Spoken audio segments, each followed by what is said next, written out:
இது வரைக்கும் தமிழ்நாட்டு மக்களுக்கு ஜனநாயக படம் வர்றதுக்கு முன்னால தமிழ்நாட்டு இளைஞர்களுக்கு மூளை சுறுசுறுப்பா இல்லையா, விறுவிறுப்பா இல்லையா, ஒன்று. ரெண்டாவது, இந்த தமிழ்நாட்டு இளைஞர்களை கணிசமானவர்கள் தாவேகாவை சேர்ந்த இளைஞர். இந்த வருஷத்துக்கான அதாவது உடற்கூறு விஞ்ஞான நோபல் பரிசு அவருக்கு தான். ஜனநாயகன் படம் பார்த்தா விறுவிறுப்பும் சுறுசுறுப்பும் மூளைக்கு வரும்னு கண்டுபிடிச்சி காட்டுப்பாருங்க. இது வரைக்கும் உலகத்தில் எந்த விஞ்ஞானியாவது கண்டுபிடிச்சிருக்காங்க. அவர் முதல்வர் ஸ்டாலின் ஐயா இருக்கும்பொழுது அவருடைய மகனான துணை முதல்வர் வந்து நடித்த மாமன்னன் படத்தை பார்த்துட்டு அவர் போய் பார்த்துட்டு மாமன்னன் சிறப்பான படம், அப்போ ஒரு பிரச்சனையில் இருந்தது இல்லைங்க. அங்கே தாவேக்கா வந்து நீட் வேணால் நாங்கள் எதிர்க்கிறோம், ஒரே முடிவு தான் அப்படின்னு சொல்கிறாங்க. கரெக்டு. இந்த நீட்டை வந்து கொண்டு வந்ததே என்ன காங்கிரஸ் தான். முதல்ல மாநில பட்டியலில் இருந்தது. 1900 எமர்ஜென்சி பிறகு இந்திரா காந்தி கல்வியை வந்து பொது பட்டியலுக்கு கொண்டு போய் வச்சுட்டாங்க. சென்ட்ரல் கவர்மெண்ட்டும் சேர்ந்து முடிவு எடுக்கணுன்ற மாதிரி. அப்புறம் நீங்க சொல்ற 13ல் அப்ப யார் மந்திரியா இருந்தாங்க, யார் ஆட்சியில் இருந்தாங்க? காந்தி செல்வன் என்கிற திமுக, அவரது யூபிஏ அமைச்சர், நம்ம திமுக திராவிட திமுக. இவங்க வந்து யாருமே அவர்கிட்ட ஏங்க நீட் தேர்வு நீங்க தானங்க குழந்தைங்க, அதுக்கு எதிராக எதுக்கு போராடணும், அதை அன்னைக்கே கொண்டு வராம இருந்திருக்கலாமே, ஒருத்தரும் கேட்க மாட்டிருக்காங்களே. கேட்க மாட்டேன்.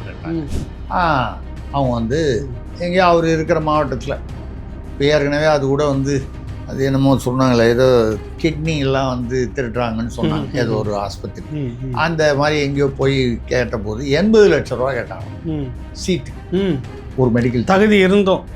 ஆமாம், நீட் தேர்வு வர்றதுக்கு முன்னால. காங்கிரஸ் வந்து இல்லைங்க, திமுக குரல்ங்கிறதா நான் வந்து அந்த இடத்துல வந்து என்ன அப்ஜெக்ஷன் பண்ணுறேன், நமக்கு அப்ஜெக்ஷன் பண்ணுறாங்க. கொண்டு வந்ததே நீங்க தான். இப்ப எதுக்கு போராட்டம் பண்றீங்க? சொல்லக்கூடாது, எல்லாம் மறந்துட்டாங்க. நீங்க திரும்ப சொல்லிட்டு இது இல்லை, இது நீங்க துரோகி ஆயிடுவீங்க. இருங்க, அது வந்து பாத்தீங்கன்னா கச்சத்தீவு நீங்களே தூக்கி கொடுத்துருவீங்க, அப்புறம் நீங்களே மீட்கணும்னு போராடுவீங்க. இப்ப நீங்க அப்படின்னா என்ன அர்த்தம்? திராவிடம்னா என்ன அர்த்தம்? கொடுத்து இல்ல, வீட்டை நீங்களே கொளுத்துருவீங்க, அதுக்கப்புறம் சின்னதா ஒரு மக்குல தண்ணி பிடிச்சிட்டு வந்து நாங்க வந்து தண்ணி அப்படின்னு பண்ணுவீங்க. இப்படி மக்களை மோசடி செய்பவர்கள். அதுக்கு 5 வருஷம் நான் வந்து அந்த குப்பையான ஆட்சியில் நான் சொல்லலைங்க, அவர் சொல்கிற அர்த்தம் தான். அந்த சாக்கடையில் ஐயா நான் சொல்லலைங்க, திருமாவளவன் அவர்கள் சொல்வது அர்த்தம்தான்.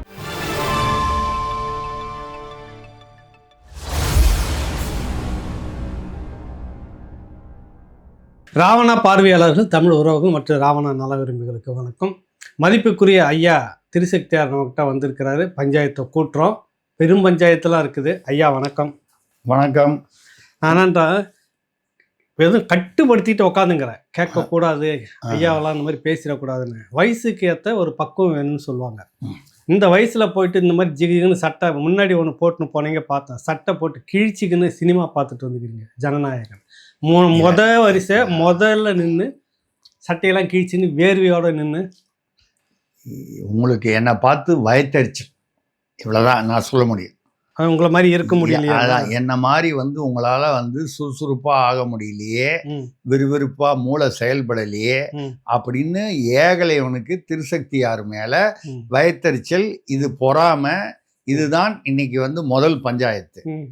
நீங்கள் இப்போ எனக்கு புரியுது ஏன் வந்து நீங்கள் பார்க்கும்போது வரும்போது நான் உட்காரும் போதே நினச்சேன் டல்லாக இருக்கீங்க, மந்தமா இருக்க. ஆமா, நான் டல்லா, ஆமா அப்படிதான் மந்தமா இருக்கேன். ஆமா இருக்கீங்க, மந்தமா இருக்கீங்க, டல்லா இருக்கீங்க. இப்போதான் உங்களுக்கு வந்து இந்த சமயத்துல உங்களுக்கு நான் ஞாபகப்படுத்த விரும்புறேன். ஏன் வந்து ஒரு காலத்துல வந்து ஏதோ சொல்லுவாங்க, இல்ல வர கிரிக்கெட் விளையாடும் போது Boost is the secret of energy. உங்களுக்கு ஒரு எனர்ஜி வரணும்னா பூஸ்ட் சாப்பிட்டான்னு கபில் தேவ் வந்து சொல்லுவார். நான் சொல்றது ஒரு காலத்தில் இந்த கிரிக்கெட்டில் கபில் தேவ்லாம் உலக கோப்பை விட்டு அந்த மாதிரி. அதுக்கப்புறம் அவர் நம்ம திமுக ஆட்சியில் இருக்கும்போது அமைச்சர் ஐயா முத்துசாமி சொன்னார், எல்லாரும் டாஸ்மாக்கு போகிறதே வந்து காலையில் வேலை செய்ய போகும்போது எனர்ஜி வரணும், அவங்களுக்கு சக்தி வரணுங்கிறதுக்காக தான் காலையில் 8 மணிக்கு சாராயம் குடிச்சிட்டு எல்லாரும் போகணும்னு சொன்னார். அதுக்கப்புறம் கூட 2-3 பேர் போய் அவர் அமைச்சரவையில் வந்து ஆஃபீஸுக்கு வந்தோடனே கிட்ட வந்து லைட்டாக மோந்து பார்த்துட்டு போனாங்கன்னு சொல்லி நமக்கு செய்தி. ஏன்னா அவரும் அதே எனர்ஜியோட இருக்காரு, செக் பண்றது இல்ல நல்ல எனர்ஜியோட செயல்படுறாரு அவரு முத்துசாமி ஐயா அந்த வயதுல. எனக்கு இதெல்லாம் வந்து இருந்தது.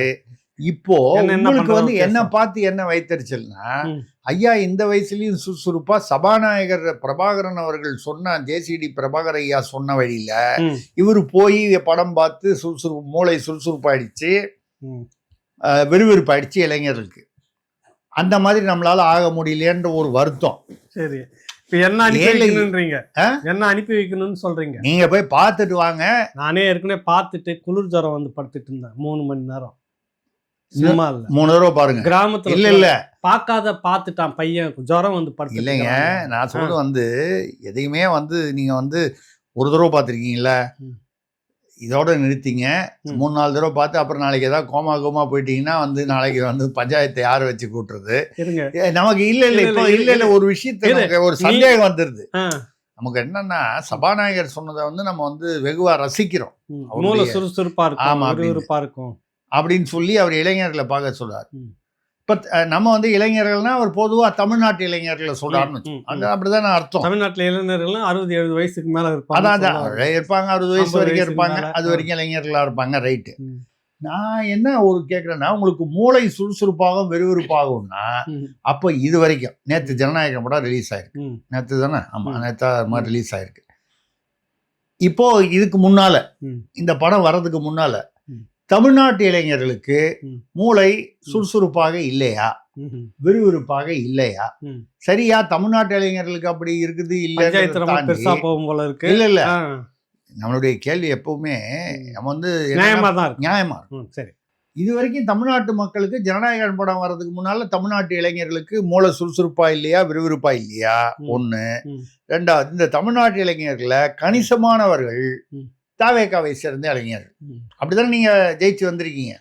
அப்ப இது வரைக்கும் முந்தா நேத்து வரைக்கும் தாவேகா தொண்டர்களுக்கு, நிர்வாகிகளுக்கு, எல்லாருக்கும், அமைச்சர்கள் உட்பட அத்தனை பேர் நிறைய பேர் இளைஞர்கள் இருக்காங்க.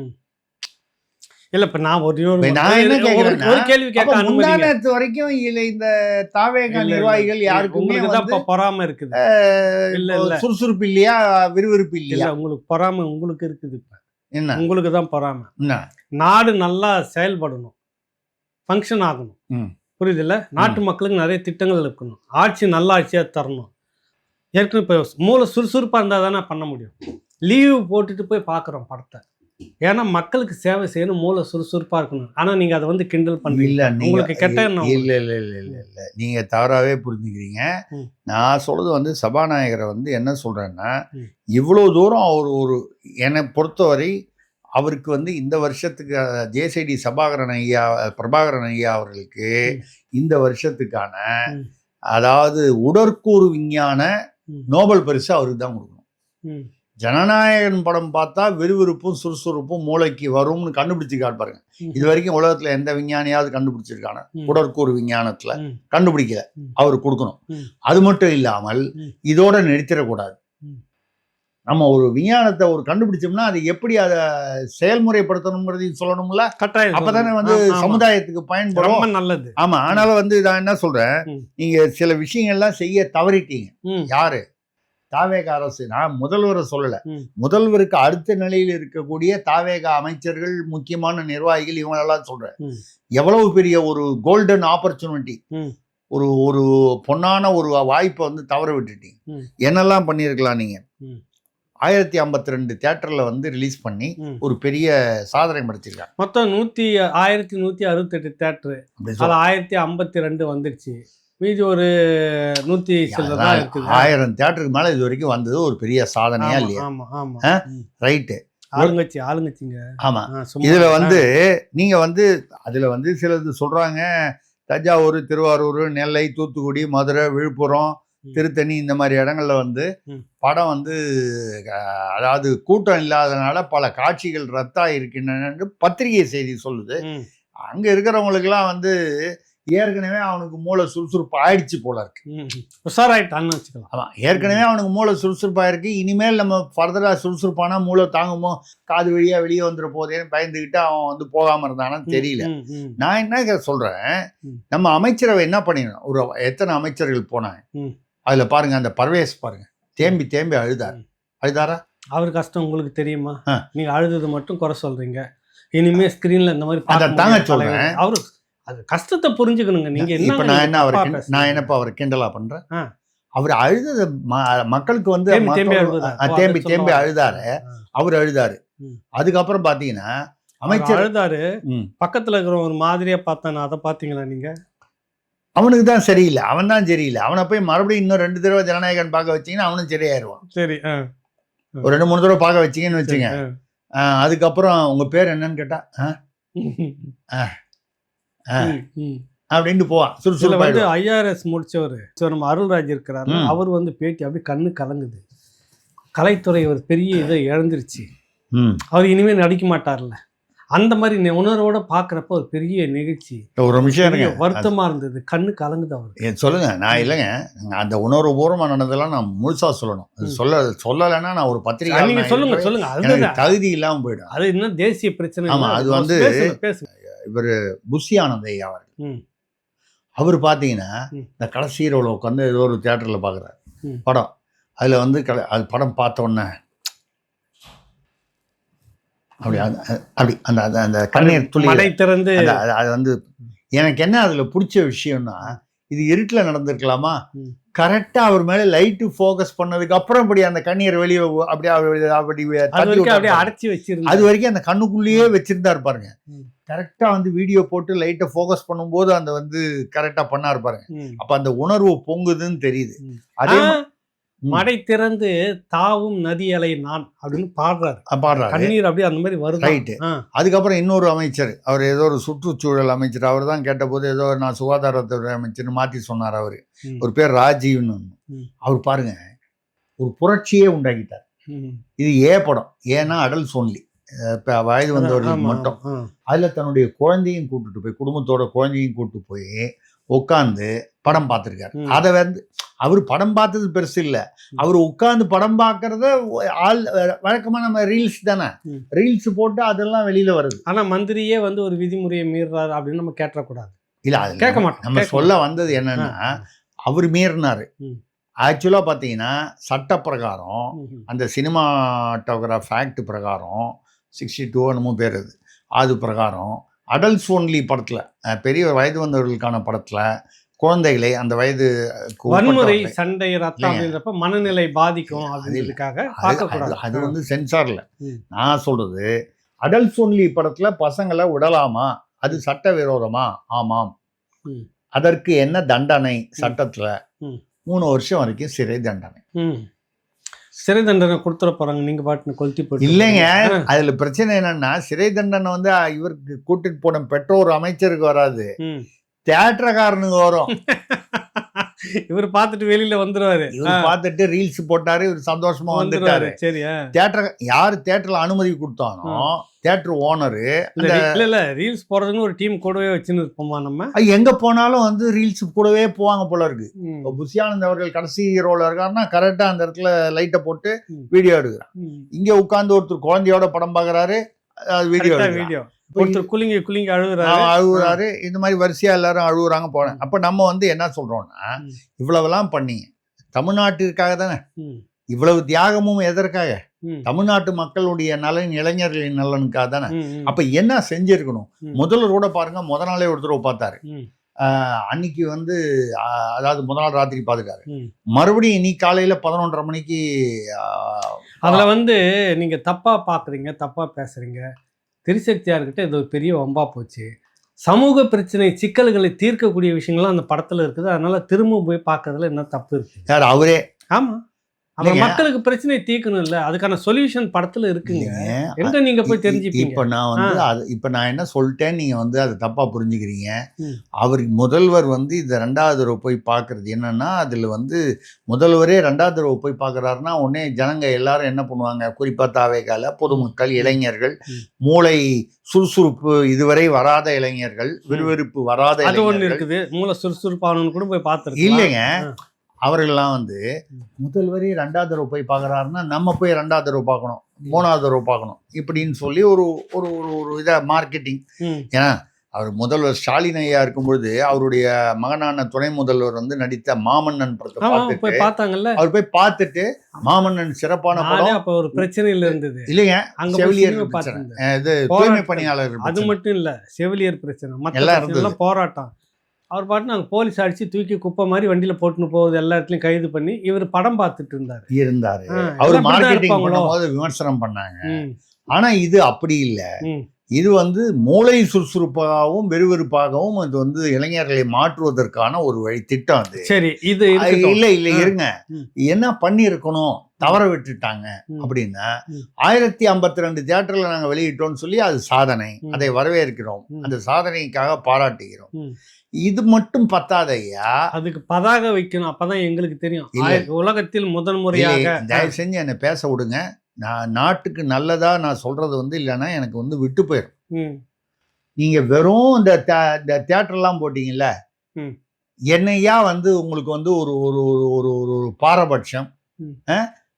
எங்கள் தளபதி விஜய் அவர்களுடைய படம் வந்து இன்னும் கொஞ்சம் இதை விட இன்னும் நிறைய பேர் பார்க்கணும்னா நீங்க என்ன பண்ணியிருக்கணும், இந்த தியேட்டர்லாம் மட்டும் இல்லாம ஆபரேஷன் தியேட்டர்ல எல்லா ஆஸ்பத்திரியிலும் நீங்க வெளியிட்டு இருக்கணுமா வேண்டாமா? நீங்க அப்ப சுகாதார அமைச்சர் திரு அருண்ராஜ் அவர்களை பார்த்து கேட்கிறேன்.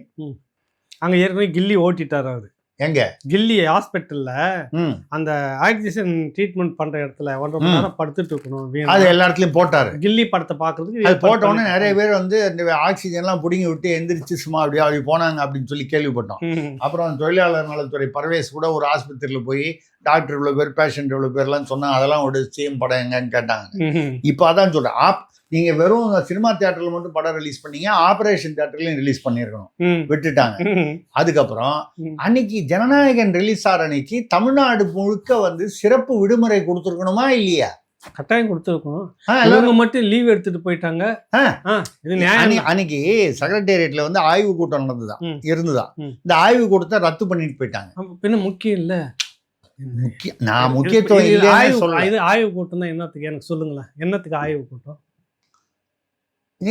ஒரு நாட்டை எப்படி வழி நடத்துறதுன்னு தானுங்க ஆய்வு கூட்டம். இல்ல அது மக்களுக்கு என்ன செய்யறதுன்னு தானுங்க ஆய்வு கூட்டம். அதுதாங்க, அதுக்குதான் அங்க வந்து உட்காந்துட்டு படத்துல. அப்புறம் அது மட்டும் இல்லாம இந்த ஆய்வு கூட்டம் நடத்துறதுக்கு இந்த செக்ரட்டேரியட்ல கோட்டையில இருக்கிற அதிகாரிகளுக்கு என்ன அதிகாரம் இருக்கு, அவனுக்கு எல்லாம் என்ன தகுதி இருக்கு? நாங்க தான் கீழே இவர் ஆய்வு யாரும் போகக்கூடாதுன்னு முதல்வர் சொன்னதுக்கு அப்புறம் இது வரைக்கும் 3 பேர் ஆய்வுக்கு போயிருக்காங்க. பள்ளிக்கூடத்துல அங்கன்வாடியில போய் ஆய்வு பண்ணி அசிங்கமெல்லாம் பேசி இதெல்லாம் நடந்திருக்கு. இப்போ ஆய்வு பண்றதுக்கான தகுதியும் அதிகாரமும் யாருக்கு இருக்கு? தாவேகா தொண்டர்களுக்கு தான் இருக்கு. அரசு அதிகாரிகளுக்கு இருக்கிறதா வச்சுட்டு ஆய்வு கூட்டம் போடுறாங்க. அதனாலதான் ரத்து பண்ணிட்டு எல்லாரும் சினிமாவுக்கு போங்கப்பான்னு. நான் என்ன சொல்றேன், அது தப்புன்னு சொல்லல. நீங்க அன்னைக்கு கவர்மெண்ட் ஹாலிடே விட்டுருந்தீங்கன்னா, நெகோஷியபிள் இன்ஸ்ட்ருமெண்ட்ஸ் ஆக்ட் பிரகாரம் தமிழ்நாட்டுல அன்னைக்கு அரசு பொது விடுமுறையா விட்டுருந்தீங்கன்னா இன்னும் நிறைய பேருக்கு மூளை சுறுசுறுப்பாயிருக்குமா, விறுவிறுப்பாயிருமா ஆயிருக்காதா? நாட்டு மக்களுக்கே மூளை சுறுசுறுப்பாயிருக்கு. அதுல வேற ஆமா, திருவெற்றியூர் எம்எல்ஏ ஒருத்தர் நினைக்கிறேன் பாருங்க, டிக்கெட் மொத்தம் கட்டா வாங்கிட்டு வரிசையா வந்து ஃப்ரீயா கொடுத்து உள்ள போங்க. இது ஒரு பெரிய விஷயமா? சோசியல் இல்ல இது ஒரு பெரிய விஷயமா? எங்க அண்ணன் 9 தடவை எம்எல்ஏ இருந்திருக்காரு, அண்ணன் செங்கோட்டையன், கோபிச்செட்டிப்பாளையத்துல ஜெயம் தியேட்டர்னு. அந்த கண்ணாடி எல்லாம் உடச்சிட்டு உள்ள போனாங்களா? அதானுங்களா? ஆமா, சரி. அந்த தியேட்டர்ல மொத்த டிக்கெட்டையும் அவரே பணம் போட்டு வாங்கி கட்சி தொண்டர்களுக்கும் இளைஞர்களுக்கும் வந்து ஃப்ரீயா கொடுத்தாரு. எவ்வளவு பெரிய சேவை பத்தியா? இது ஒரு தேச தியாகமா இல்லையா? எவ்வளவு பெரிய தேச பணி. எப்படி ஒரு செலவு வச்சிருந்தோம் நம்ம தமிழ்நாட்டுல பேசி. ஆமா, செலவு வச்சிருந்தோம். பாருங்க எப்படி வந்து ஒரு இது பாருங்க, அந்த அப்படியே ஒரு காட்சியே புக் பண்ணி ஃபுல்லா எல்லா டிக்கெட்டையும் வாங்கி எவ்வளோ 700 900 எவ்வளோ பேர் 500 பேரோ எவ்வளோ தியேட்டர்ல கெப்பாசிட்டி தெரியல வாங்கி அதை கொடுத்துருக்காரு பாருங்க. இதெல்லாம் வந்து எவ்வளவு பெரிய பணி, எவ்வளவு பெரிய நல்ல எண்ணம். அதை விட முக்கியமா அந்த டிக்கெட் கொடுக்குறாரு பாருங்க, அதை ஞாபகமா ரீல்ஸ் எடுத்து கரெக்டா வீடியோல இதுல போட்டாரு. அது வேற சோசியல் மீடியா, அது வேற செக்ஷன். இல்ல ஏன்னா இது நம்ம கொடுக்கறது மட்டும் இல்ல, நம்ம செய்யற பணி அங்க தெரியணும். சோ இது போட்டாங்க. இப்ப நான் வந்து என்ன சொல்றேன்னா, நம்ம ஏதாவது ஒரு நாட்டுக்கு வந்து நல்லதா, தமிழ்நாட்டுக்கு ஒரு நல்ல விஷயமா, நன்மை பயக்கிற விஷயமா நம்ம ஒரு ஆலோசனை சொல்றது நம்மளுடைய கடமை இல்லையா? நீங்க 10 முறை ஜனநாயகனை வந்து யாராவது பார்த்தால் தியேட்டர்ல போய் அது எவ்வளவோ பிளாக்ல 800 ரூபாயோ 300 ரூபாயோ 500 ரூபாயோ கொடுத்து எப்படியோ மொத்தம் 10 முறை பார்த்து அதற்கான ஆதாரங்களை கொடுத்தால் அரசு வேலை கொடுக்க வேண்டும் என்று நான் பரிந்துரை செய்கிறேன். அப்படி போடு. நாங்க தான் இப்பதான் எதுக்கு எடுத்தாலும் அரசு வேலை. 10 முறை ஜனநாயகன் பார்த்தா அரசு வேலை. இன்னொரு ரகசியம் தெரியுமா உங்களுக்கு? ஆனா இது வெளியில சொல்லிடாதீங்க. இப்போ இந்த நேற்று முந்தா நேற்று பார்த்தீங்கன்னா மெரினா கடற்கரை பூரா வந்து மூடி வச்சுட்டாங்க. ஆமாம், நீங்கள் மாணவர் போராட்டம் பத்திச்சுன்னா வம்பா போயிடும், ஜல்லிக்கட்டு மாதிரி கூடிடுவாங்க. உங்களை மாதிரி ஆட்சியில் வந்து இது இப்படியே தான் தமிழ்நாட்டில் புரியாமையே காலம் தள்ளிடுறது. நீங்கள் ஏதோ இது நீட் தேர்வுக்கு சம்மந்தம், மாணவர் போராட்டத்துக்கு சம்மந்தம், மாணவர்கள் போராடி ஏதாவது ஒரு கலாட்டாயிரும் அதனால் பண்ணாங்கன்னு. எல்லாரும் வெளியூர்லேருந்து வந்தால் வெளியூர்லேருந்து சென்னையை சுற்றி பார்க்க வருவாங்க, மெரினா பீச்சுக்கு போவாங்க. ஃபஸ்ட்டு எங்கே போவான்? மெரினா பீச். ஏன்னா அவங்க ஊரில் கடற்கரை இருக்காது. ஆமாம், பீச்சுன்னா அவனுக்கு ஒரு சமுத்திரம், அதால் கடல் இதெல்லாம் பார்க்கணும். மெரினா பீச்சை மூடிட்டா எங்கே போவான்? ஜனநாயகன் படம் தியேட்டருக்கு போவான்.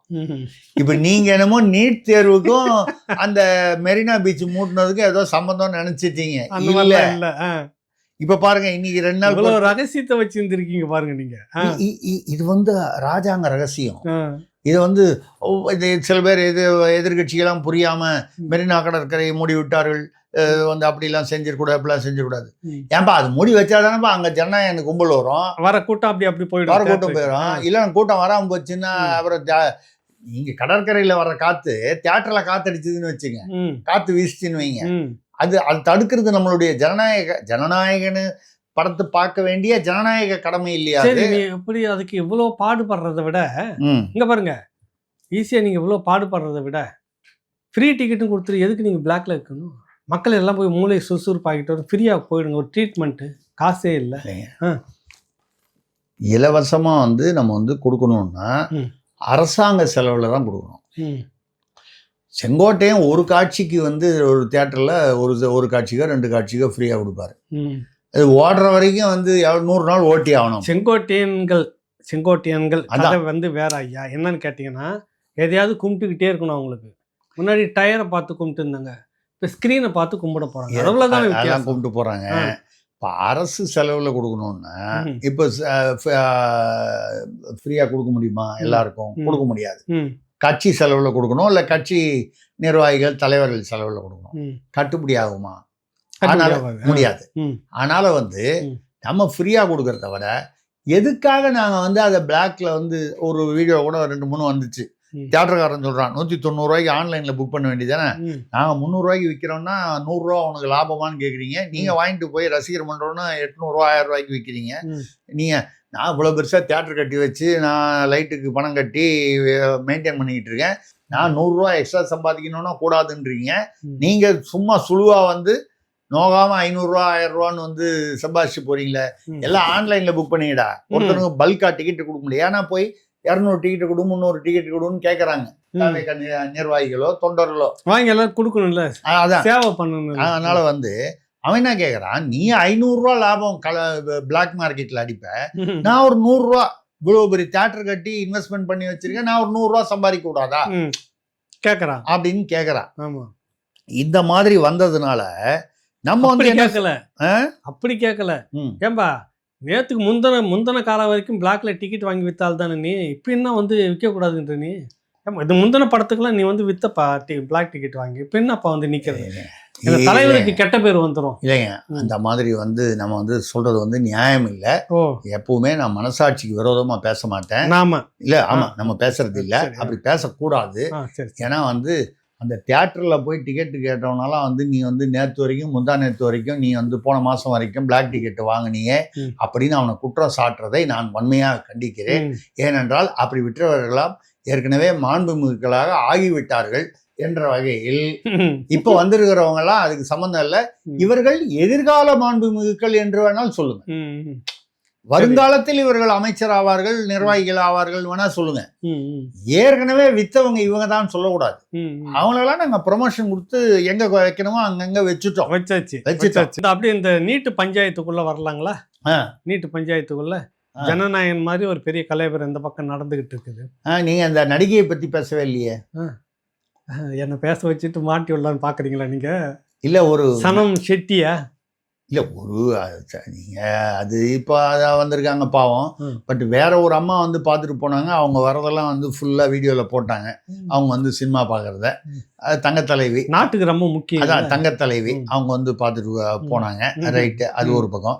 சனம் ஷெட்டி நீங்கள் சொல்கிறீங்க, அவங்க போய் பார்த்துட்டு வந்து இந்த நீட் தேர்வு, இது நீட் தேர்வுலாம் ஒரு பெரிய விஷயமாங்க. அந்த போராட்டம்லாம் ஜனநாயகன் படம் பார்க்கறது முக்கியமா, இது முக்கியமா? அவங்க வந்து அங்கே போயிட்டு வந்து போராட்டத்தை பற்றி பேசினா பரவாயில்ல. இப்போ தான் விஜய் படத்தை பார்த்துட்டு வரேன் அப்படின்னு அங்கே ப்ரொமோஷன் பண்ணுற வேலையை பண்ணோன்னே மைக்கை பிடிக்கிட்டு போமா அப்படின்னுட்டாங்க.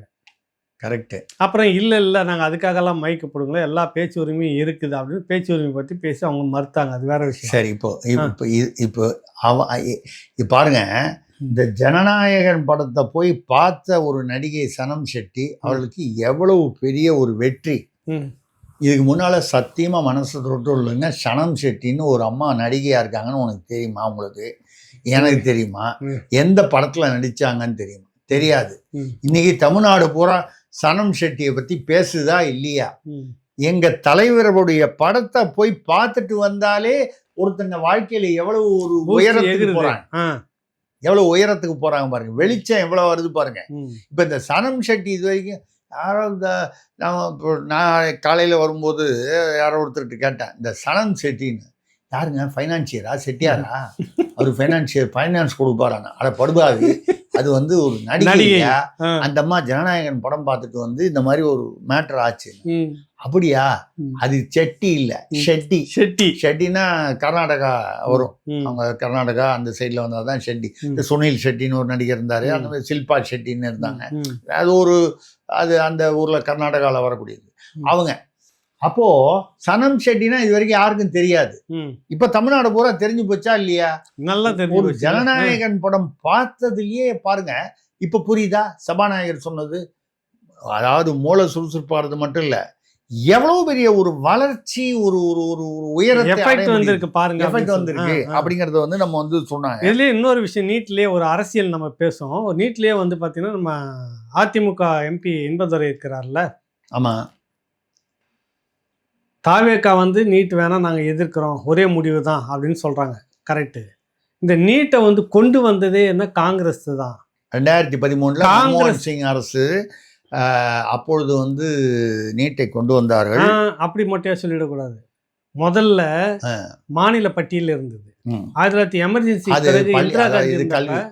கல்வியை வந்து பொது பட்டியலுக்கு கொண்டு போய் வச்சுட்டாங்க. சென்ட்ரல் கவர்மெண்ட்டும் சேர்ந்து முடிவு எடுக்கணுன்ற மாதிரி. அப்புறம் நீங்க சொல்ற 13ல அப்ப யார் மந்திரியா இருந்தாங்க, யார் ஆட்சியில் இருந்தாங்க? காந்தி செல்வன் என்கிற திமுக, அவர் யூபிஏ அமைச்சர், நம்ம திமுக திராவிட திமுக, இவங்க வந்து இணையமைச்சராக இருந்தாரு சுகாதாரத்துறையில. அவர் தான் அந்த நீட் தேர்வை அறிமுகப்படுத்தும் போது யூபிஏ மன்மோகன் சிங் காங்கிரஸ் ஆட்சியில் பிரதமர்ல ஒருத்தர். அப்போ வந்து அதை கையெழுத்து போட்டதே காந்தி செல்வன் தான். இப்ப நம்ம என்ன பண்றோம்? ஸ்டாலின் ஐயா அவர்கள் என்ன சொல்றாரு? நீட் தேர்வுக்கு எதிராக நாங்கள் அதை விட மாட்டோம், நீட் தேர்வு மாட்டோம் அப்படின்னு. இதுல என்னன்னா தமாஷ் என்னன்னா, ராகுல் காந்தியே அங்க போய் நீட் தேர்வுக்கு எதிராக போராடுறாரு. யாருமே அவர்கிட்ட ஏங்க நீட் தேர்வு நீங்க தானங்க கொண்டீங்க, அதுக்கு எதிராக எதுக்கு போராடணும், அதை அன்னைக்கே கொண்டு வராம இருந்திருக்கலாமே. ஒருத்தரும் கேட்க மாட்டிருக்காங்களே, கேட்க மாட்டேன். அப்புறம் கேட்டா வந்து ராகுல் காந்திக்கு ஏசா மூக்குல கீறிடுச்சுன்னா, நான் என்ன சொல்றேன், ஒரு 60 போராளிகளுக்கு ஏதோ அடிபட்டு ஹாஸ்பிட்டல்ல இருக்காங்க. அதாவது இதுல யாருமே இது தவறு என்பதை தாண்டி அதுல பாத்தீங்கன்னா சில விஷயங்கள் வந்து சந்தேகத்தையும் யூகங்களுக்கும் இடம் கொடுக்கின்றன. பாகிஸ்தான் கொடிகளை வைத்துக்கொண்டு இந்த ஆர்ப்பாட்டத்தில் போராட்டத்தில் சில பேர் ஈடுபட்டிருக்கிறார்கள். நிச்சயமாக திசை திருப்புறது இல்லை வந்து ஒரு ஊடுருவல்கள் இருக்கும். சிலதெல்லாம் ஊடுருவது பிரச்சனையை பண்றதுன்னு சில இடத்துல இருக்கும். மக்கள் கூட்டிட்டாங்கன்னாவே இந்த மாதிரி நடக்கும். அதாவது நடுவில் சம்மந்தமே இல்லாத எவனா ஒருத்த கல்லை தெரிச்சிட்டு போயிடுவான், நடக்கும். அதெல்லாம் அதே மாதிரி இன்னொன்னு பாத்தீங்கன்னா, ஒரு பெட்ரோல் டேங்க் உள்ள ஒரு தாடி வச்சுக்கிட்டு தொப்பி வச்சுக்கிட்டு அப்படின்னா அதுக்கு மேல நம்ம சொல்ல வேண்டியது இல்லை. அவர் மாணவரா வந்து மாணவர்னா ஒரு 25 வருஷத்துக்கு முன்னால மாணவரா இருந்திருப்பார். எல்லாருமே ஒரு கட்டத்துல மாணவர் தானே. ஆனால் வந்து அவர் பாத்தீங்கன்னா வந்து ஒரு பெட்ரோல் டேங்குக்குள்ள காருக்குள்ள 2-3 தடவை தீக்குச்சி போட வராரு. போலீஸ்காரங்க வந்து தடுக்கிறாங்க, அதை மீறி போடுறதுக்கு ட்ரை பண்றாரு. எதுக்காக நான் இதை சொல்றேன்னா, இவங்க எல்லாருமே வந்து மாணவர்கள் தானா? மாணவர்கள் ஒரு கேள்வி இல்லை. அப்ப மாணவர்கள் உண்மையிலேயே கொஞ்சம் பேர் போராடுறாங்க. அதுக்கு எதிர்த்து இப்போ நீட் தேர்வுக்கு எதிரானா ஒரு நண்பர் நேற்று ராத்திரி பேசிட்டு இருந்தார். பட்டியலினத்தை சேர்ந்தவர், பெயர் சொல்ல வேண்டாம், அவர் உங்களுக்கும் தெரியும் எனக்கும் தெரியும். அவர் ஒரு வழக்கறிஞர். அவர் சொல்றாரு, அவர் வேற ஏதோ ஒரு கட்சியில் இருக்கார். எந்த கட்சி பட்டியலினம்னு சொன்னா அநேகமா இந்த கட்சியா இருக்கும், நீங்களே அதை முடிவு பண்ணி. புரியுது. ஆமா, டக்குன்னு பாயக்கூடிய ஒரு கட்சி. ஆமா, அந்த மாதிரி இருக்காரு. ஏதோ புலியோ சிறுத்தையோ ஏதோ. அவர் சொல்றாரு, நான் சாதாரணமாக கேட்டேன், இந்த நீட் தேர்வு பாயக்கூடிய கட்சின்னா எங்க பாயுறாங்க, எங்க இருந்து எங்க பாயுறாங்க? பாயக்கூடிய கட்சினா ஏதோ மேல பாஞ்சிருவாங்கன்னு நினைக்காதீங்க. எந்த சமயம் பாயற மாதிரி நடிப்பாங்க, மற்ற சமயம் எல்லாம் போட்டாங்கன்னா பாய் போட்டு படுத்து தூங்குவாங்க. ஏதோ அதிகாரத்தில் பங்குன்னு சொல்லி பேசுவாங்க. அப்புறம் அந்த நேரம் வரும்போது பார்த்தீங்கன்னா கொர்ன்னு சத்தம் கேட்கும். அது ஆக்சுவலாக வந்து பாயற கட்சி இல்லை, அந்த சமயத்துல பாய் கட்சி, பாய் போட்டு படுக்கிற கட்சி. அது ஒரு சமயத்துக்கு ஏற்ற மாதிரி அவங்க மாத்திப்பாங்க, அது வேற விஷயம். அவர் உதாரணத்துக்காக சொல்றேன். அவர் சொன்னாரு, சார் இந்த நீட் வந்து என்னை பொறுத்த வரைக்கும் நியாயமான விஷயம். நான் ஒரு பொதுவாக நம்ம அப்படித்தானே ஒரு 10 பேர்கிட்ட கருத்து கேட்போம், நீ என்ன நினைக்கிற நீ என்ன நினைக்கிற, ஏன்னா அப்பதான் பொதுமக்களுடைய இது தெரிஞ்சு. அவர் சொல்றாரு, சார் என் சொந்த தங்கச்சி பையன் பொண்ணு, அவங்களுக்கு ஒரு அவங்க அக்கா அவங்க வகைரா. ஆமா, அவங்க வந்து அந்த பையன் வந்து நீட் தேர்வு வர்றதுக்கு முன்னால டாக்டர் ஆகணும்னு ஆசைப்பட்டு போன போது ஏதோ ஒரு கல்லூரி பேர் சொன்னார். கல்லூரி பேர் வேண்டியதில்லை, மருத்துவக் கல்லூரி. அவங்க வந்து எங்கேயோ அவர் இருக்கிற மாவட்டத்தில், இப்போ ஏற்கனவே அது கூட வந்து அது என்னமோ சொன்னாங்களே, ஏதோ கிட்னி எல்லாம் வந்து திருடுறாங்கன்னு சொன்னாங்க, ஏதோ ஒரு ஆஸ்பத்திரி. அந்த மாதிரி எங்கேயோ போய் கேட்ட போது 80 லட்சம் ரூபா கேட்டாலும் சீட்டு, ஒரு மெடிக்கல் தகுதி இருந்தோம். ஆமாம், நீட் தேர்வு வர்றதுக்கு முன்னால் 80 லட்ச ரூபா கேட்டாங்கன்னா, அவங்க வாழ்க்கையிலேயே அவங்க குடும்பம் எல்லாருமா சேர்த்தாலே 80 லட்ச ரூபா பார்த்தது இல்லை, வாய்ப்பே இல்லை. 8 லட்ச ரூபா கேட்டாலே வாய்ப்பு இல்லை. அப்போ அவர் வந்து நமக்கு இது முடியாது அப்படின்னு சொல்லி ஹோமியோபதி டாக்டர்னா அது சும்மா சாதாரணமாக அந்த கோர்ஸ் முடிச்சு ஓரளவுக்கு செலவு இல்லாமல் ஓரளவுக்கு பண்ணிடணும் டாக்டர், ஹோமியோபதி டாக்டர். அவருடைய தங்கச்சி அந்த வரும்போது நீட் வந்துருச்சு.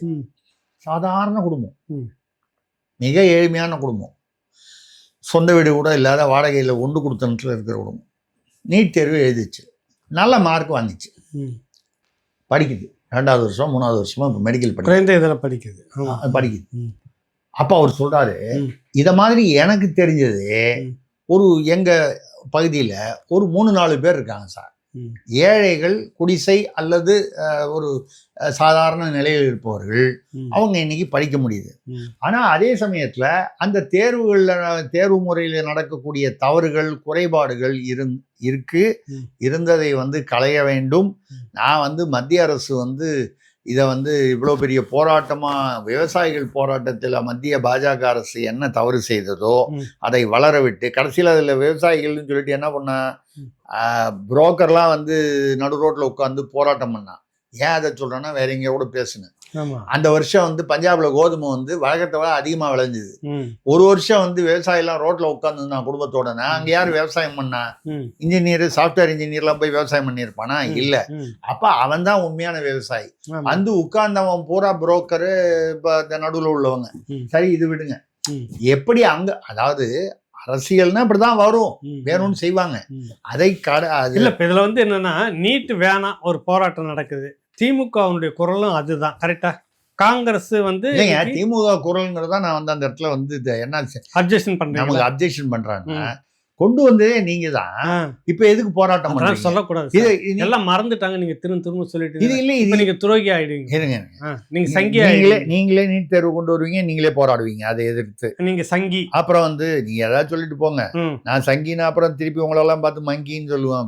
அப்புறம் வந்து அது வந்து பாத்தீங்கன்னா கச்சத்தீவு நீங்களே தூக்கி கொடுத்துருவீங்க, அப்புறம் நீங்களே மீட்கணும்னு போராடுவீங்க. இப்ப நீங்க அப்படின்னா என்ன அர்த்தம்? திராவிடம்னா என்ன அர்த்தம்? கொடுத்து இல்ல, வீட்டை நீங்களே கொளுத்திடுவீங்க, அதுக்கப்புறம் சின்னதா ஒரு மக்குல தண்ணி பிடிச்சிட்டு வந்து நாங்க வந்து தண்ணி அப்படின்னு பண்ணுவீங்க. இப்படி மக்களை மோசடி செய்பவர்கள், அதுக்கு பேர் தான் திராவிடம்னா மக்கள் புரிஞ்சுப்பாங்க. இப்ப நம்ம என்ன சொல்றோம், நீட் தேர்வினால் அதுல வந்து நல்ல விஷயங்கள் அப்படின்னு சொல்லும்போது அதுக்குள்ள நடந்ததுல வந்து 7.5% அரசு பள்ளியிலேருந்து வரவங்களுக்குன்னு சொல்லி அதிமுக ஆட்சியும் போது எடப்பாடி அதை கொண்டு வந்தார், எடப்பாடியார். நான் வந்து இதில் கட்சி சார்பாக பேசலை, ஒரு நல்ல விஷயம். ஏன்னா அரசு பள்ளியில் இருக்கிறவன் வரத்துக்கு வாய்ப்பு இல்லை. அவனுக்கு வந்து கான்வென்ட்டில் படிக்கிறவனோட இங்கிலீஷ் மீடியத்தில் படிக்கிறவனோட போட்டி போடுற அளவுக்கு நம்ம உண்மையை ஏற்றுக்கொண்டு தான் ஆக வேண்டும். எல்லா அரசியல்வாதிகளும் திமுக அதிமுக இருக்கிறவனும் ஸ்கூல் வச்சுருக்காங்க, சிபிஎஸ்சி ஸ்கூலு, ஹிந்தி கற்று தராங்க, எல்லாம் பண்ணுறாங்க. ஆனால் இங்கே வந்து அரசு பள்ளியில் ஹிந்தி கிடையாது, அது கிடையாது, இது கிடையாதுன்னு சொல்லி இவங்களை, அதாவது தரத்தை வந்து குறைவாகவே வைத்திருக்கிறார். அப்படி இருக்கும்பொழுது அவங்களுக்கு அந்த முன்னுரிமை கொடுத்து ஒதுக்கீடு கொடுத்து 7.5%, அப்போ நீட் தேர்வுக்கு முன்னால அரசு பள்ளியிலிருந்து சராசரியாக தமிழ்நாட்டில் 7 பேர் 8 பேர் தான் வந்து அரசு பள்ளியிலிருந்து நீட் தேர்வு, அதாவது டாக்டருக்கு படிக்க போனான். இன்னைக்கு 700 பேர் 800 பேர் போறான். இதெல்லாம் வந்து நீட் தேர்வுடைய ப்ளஸ் பாயிண்ட். அதே சமயத்தில் இந்த தேர்வு இது லீக் ஆயிடுச்சு. இது இப்போ இல்லை, காங்கிரஸ் பீரியட்ல 56 வழக்கு லீக் ஆகி வழக்கு பிரச்சனை போட்டிருக்காங்க. 13 பேரை கைது பண்ணியிருக்காங்க இந்த முறை. இதெல்லாம் நடந்திருக்கு. காங்கிரஸ் ஆட்சியில் எம்பிபிஎஸ்ல ஒரு மாநிலத்திலையும் நிறைய இடத்துல நடந்திருக்கு. நம்ம காங்கிரஸ் ஆட்சியில் மட்டும்தான் நடந்ததுன்னு சொல்லலை, அகிலேஷ் யாதவ் ஆட்சியில் நடந்திருக்கு, திமுக ஆட்சியில் நடந்திருக்கு, பாஜக ஆட்சியிலும் நடந்திருக்கிறது, பல மாநிலங்களும் சரி இப்போ நடந்திருக்கிறது. எங்கே நடந்தாலும் சரி. இப்போ நம்ம கேட்குறோம்ல, தர்மேந்திர பிரதானை அரசு அவரை மாற்றணும். நான் என்ன கேட்குறேன், என்டிஏ என்பது என்டிஏ இல்லை, நேஷனல் டெஸ்டிங் ஏஜென்சி. இதுக்கு வந்து தலைவர் வந்து ஒரு பேர் வந்து என்னமோ பிரதீப் குமார் 47 பேர் அங்கேருந்து இப்போ சஸ்பெண்ட் பண்ணியிருக்காங்க. பிரதீப் குமார் சர்மாங்கிற தலைவர் இவரு ராஜினாமா பண்ணணும்னு ஒரு ஆள் கூட இந்த பேரே சொன்ன யார் இவருன்னு கேட்குற அளவுக்கு இருக்கு. உண்மையிலேயே பொறுப்பு ஏற்று ஒன்றும் பதவி நீக்கமோ இல்லை பதவி விலக வேண்டியதோ முதல்ல அவர் தான். அவங்க தான் விலகி இருக்கணும். ஏன்னா அது என்டிஏவுக்கு தலைமை அவர் தான், அவங்க தான் நிர்வாகி, தலைமை நிர்வாகி நடத்துற குழு. அவர் மேல பர்சனலா தப்பு இல்லைன்னா கூட நிர்வாக குறைபாடு அது. ஆமா, இப்போ வந்து 47 பேரை இது பண்ணிட்டாங்க, சஸ்பெண்ட் பண்ணி. நீங்க வந்து இப்போ பேச்சுவார்த்தை நடக்குது. அந்த கரப்பாம்பூச்சி ஜனதா பார்ட்டிலேருந்து 2 பேர் வந்து இல்லை, இது மட்டும் சொல்லுங்க, மந்திரி மாறுறதா இல்லையா அப்படின்னு மட்டும் கேட்டு நிபந்தனை பேச்சுவார்த்தை ஓடிட்டு இருக்கு. என்ன அதை ஒட்டி இங்க நம்ம திருமாவளவன் ஒன்று சொல்லியிருக்கிறார் பாத்தீங்களா, மந்திரியை மாத்துறதாலெல்லாம் ஒன்றும் நடந்துட போறாரு. அடுத்த மந்திரி யார் வந்தாலும் இந்த மாதிரி தப்பே நடக்கும்.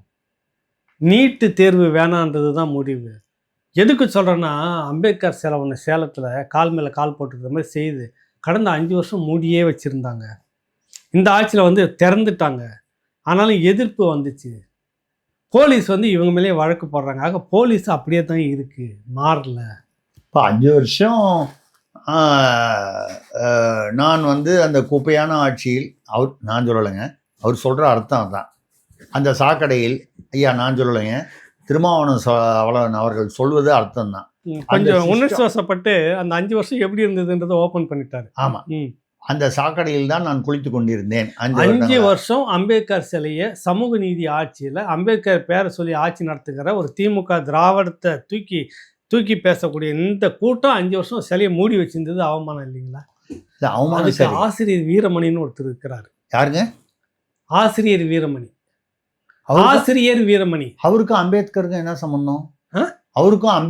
என்ன சம்பந்தம்? உங்க கூட எனக்கு பேசுறப்ப அடிக்கடி எனக்கு பெரிய அளவுலங்க ஸ்ட்ரோக் இல்லைங்க, ஸ்ட்ரோக் தெரியாம கேட்குறேன். ஏன்னா அவர் தான் நான் பார்த்தேன் வந்து ஈவேரா நம்ம கூட ஒரு தடவை பேசணும். இந்த ஈவேரா மணியம்மை சாலைன்னு போட்ட அந்த சாலை பலகை இருக்குல்ல, அது பகுத்தறிவு பிரகாரம் அதுக்கு மாலையெல்லாம் போட்டு பிறந்த நாளோ நினைவு நாளோ கொண்டாடினாரு. பேருக்கு ஒரு மரியாதை வைக்கக்கூடாதா? அது மரியாதை என்பது மாலை செலுத்து இல்லைங்க. அதை வந்து கோயிலுக்குள்ள வந்து அது சிலைன்னு சொல்லுவாங்க, நீங்க சொல்லுவீங்க, விக்கிரகம்னு சொல்றவங்க நம்பிக்கை உள்ளவங்க சொல்றாங்க.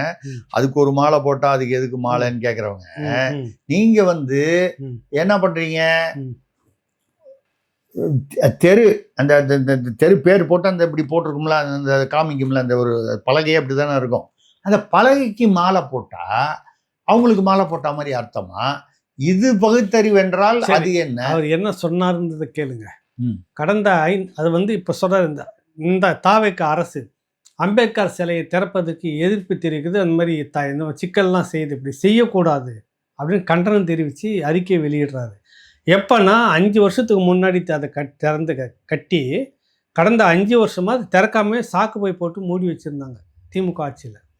அப்போல்லாம் மௌனமாக இருந்த ஆசிரியர் வீரமணி இப்போ வந்து பேசுகிறாரு. ஏன்னு எனக்கு தெரியல, உங்களுக்கு என்ன தெரியுதுங்களான்னு கேட்டேன். இல்லை, எனக்கு தெரியும். அது ஏன்னு தெரியும், எனக்கு நல்லா தெரியும். காரணம் எனக்கு என்னால் கண்டுபிடிக்க முடியும். ஏன்னா எங்கள் ஊட்டாண்டு தான் இருக்கிறார் அவர். அதனால் வந்து அந்த வாசனை எனக்கு தெரிஞ்சு போச்சு. 5 வருஷத்துக்கு முன்னாலேயே ஒரு துண்டு சீட்டில் இதை எழுதி வச்சிருந்தார். மறந்து படித்து விட்டு கிழிச்சு விடணும்னா. ஆமாம், எழுதி வச்சிருந்தாரு. இந்த துண்டு சீட்டு பாருங்க காற்றுல வந்து அடிச்சிட்டு போச்சு, கிடைக்கல. 5 வருஷம் பொறுத்து இப்போ திடீர்னு ஒரு நாள் வந்து வீட்டில் வந்து வெளிச்சமா இல்லையே, காத்து வரட்டும் ஜன்னலை திறந்து வச்சாரு பாருங்க. 5 வருஷத்துக்கு முன்னால தொலைஞ்சு போன துண்டு சீட்டு மறுபடியும் உள்ள வந்துச்சு. வந்த உடனே எடுத்து படிச்சு பார்த்தா, ஏங்க அதுக்குள்ள ஆட்சி மாறிடுச்சு, அதுக்கு அவர் பொறுப்பா? அதானே எப்படிலாம் இருக்கிறார்கள் அரசியல்வாதிகள் இல்ல. உங்களுக்கு வந்து அதுல சொல்லும் போது இவர் என்னமோ நேரம் பார்த்த மாதிரி சொல்றாரு. இவர் என்ன ஒரு ஊட்டாண்ட இருந்தா நேரம் போய் பார்த்தாரான். நான் ஏன் சொல்றேன்னா, ஒரு வீட்டை நான் வாக்கிங் தாண்டி போவேன். அது போகும்போது இந்த ஜன்னலை அடைச்சிருக்கும். அப்போ இங்கேருந்து நான் ஒரு நாளைக்கு ஒரு நமக்கு எப்பவுமே இந்த பத்திரிக்கைக்காரன் இந்த ஆர்வம் இல்லை கொஞ்சம் ஆர்வ கோளாறுன்னு கூட சொல்லலாம். நீ எட்டி என்ன நடக்குது அங்கே இங்கே திரும்பி காதை கேட்கணும். அது மாதிரி எட்டி பார்க்கலான்னு ஒரு நாள் அந்த ஜன்னலை எட்டி பார்த்தேன். ஜன்னலை வந்து ஒரு பிரீஃப் கேஸில் மறைச்சிருந்தாங்க. ஒரு பிரீஃப் கேஸை வச்சு பொட்டி, அந்த பொட்டி ஒன்று அந்த ஜன்னலில் வச்சதுனால ஜன்னல் வந்து அடைபட்டு இருந்தது. இப்போ 5 வருஷமா அந்த பொட்டி அங்கே மாறி இருந்துக்கிட்டே இருந்துச்சு. இப்போ அந்த காத்துல பறந்து போச்சு அந்த துண்டு. இப்போ பொட்டி இல்லை, பொட்டி வர வேண்டிய வேலை இல்லை. அது மட்டும் எனக்கு காது கேட்க மாட்டேங்குது. அதான் பொட்டி வர்ற வேலை இப்போ இல்லை. அது அந்த சிஸ்டம் முடிஞ்சு போச்சு. பெட்டி பெருசு, அது சொல்ல வரீங்க. அதான் ஜன்னலை அடைக்கிற அளவுக்கு பெரிய பெட்டியா இருக்கணும் அது.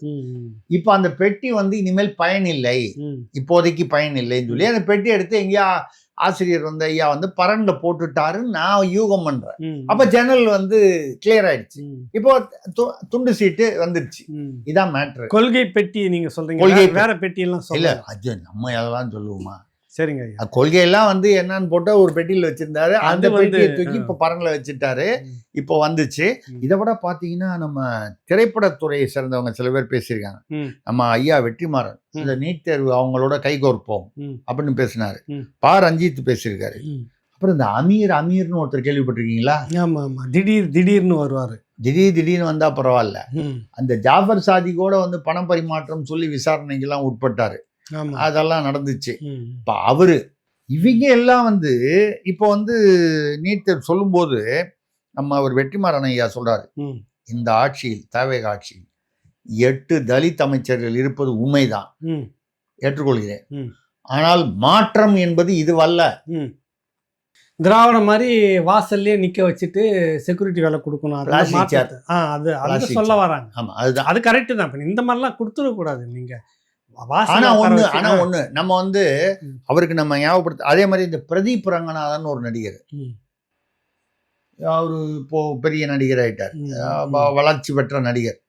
அவரு சொல்றாரு நீட் தேர்வுக்கு எதிராக என்ன சம்பந்தம் இவங்களுக்கு, சினிமா துறையில இருக்கிறவங்களுக்கு இது தெரிஞ்சு பேசுறாங்களா தெரியாம பேசுறாங்களா?